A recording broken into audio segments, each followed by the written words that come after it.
Hi అందరికీ, నేను already short video upload చేశాను బిస్కెట్లది. ఇది లాంగ్ వీడియో. ఇది మనం ఏ షేప్ కావాలంటే ఆ షేప్ కూడా చేసుకోవచ్చు. అది ఎలా చేయాలో చూద్దాం రండి. ఫస్ట్ గ్లాస్ గోధుమ పిండికి గ్లాస్ బెల్లం కావాలి. నేను గ్లాసున్నర వేసుకున్నాను కాబట్టి నేను గ్లాసున్నర బెల్లం తీసుకున్నాను. ఫస్ట్ పిండిలో కొంచెం సాల్ట్, నెయ్యి వేసుకొని బాగా కలుపుకోవాలి. నెయ్యి అయినా నూనె అయినా పర్వాలేదు. బాగా కలుపుకొని పాలతో కరిగించుకోవాలి. బెల్లాన్ని పాలతో కరిగించుకొని వడకట్టుకొని దాన్ని గోధుమ పిండిలా బాగా కలుపుకొని పక్కన పెట్టుకోవాలి ఒక అరగంట. తర్వాత చపాతీలాగా కొంచెం మందంగా పాముకోవాలి. మందంగా చేసుకొని తర్వాత మనం ఈ సైడ్ ఆ సైడ్ తీసేసి మనకి ఏ షేప్ కావాలంటే ఆ షేప్ చేసుకోవచ్చు. నేను ఆ షార్ట్ వీడియోలో రౌండ్ షేప్ చేశాను బిస్కెట్లాగా.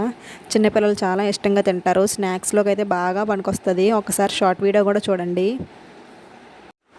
వీడియోలో చూపిస్తున్నాడు చూడండి. సైడ్లు ఫస్ట్ తీసుకొని సైడ్లు తీసేసుకున్న తర్వాత మనం స్ట్రైట్గా కట్ చేసుకోవచ్చు, క్రాస్గా కట్ చేసుకోవచ్చు, ఎలాగైనా కట్ చేసుకోవచ్చు. మనం చాలా అంటే చాలా ఈజీగా అయిపోతుంది. ఒక 5 minutes చాలు మనం చేసుకోవడానికి.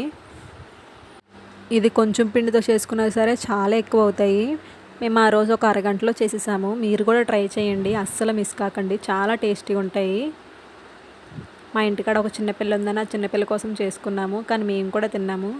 తర్వాత ఆయిల్ హీట్ ఎక్కిన తర్వాత లో ఫ్లేమ్లో వేపుకోవాలి. దించేసే ముందు కొంచెం హై ఫ్లేమ్లో పెడితే చాలు. 2 minutesలో ఫ్రై అయిపోతాయి. ఎక్కువసేపు కూడా ఫ్రై చేయాల్సిన అవసరం లేదు. కలర్ వస్తే చాలు, తీసేస్తే చాలు. కలర్ వచ్చిన వెంటనే తీసేస్తే చాలు, లేకపోతే మళ్ళీ మాడిపోతాయి. చూసుకొని స్లోగా వేపుకోండి. చాలా బాగుంటాయి. ప్లీజ్ సబ్స్క్రైబ్ చేయండి, నా ఛానల్కి లైక్ చేయండి.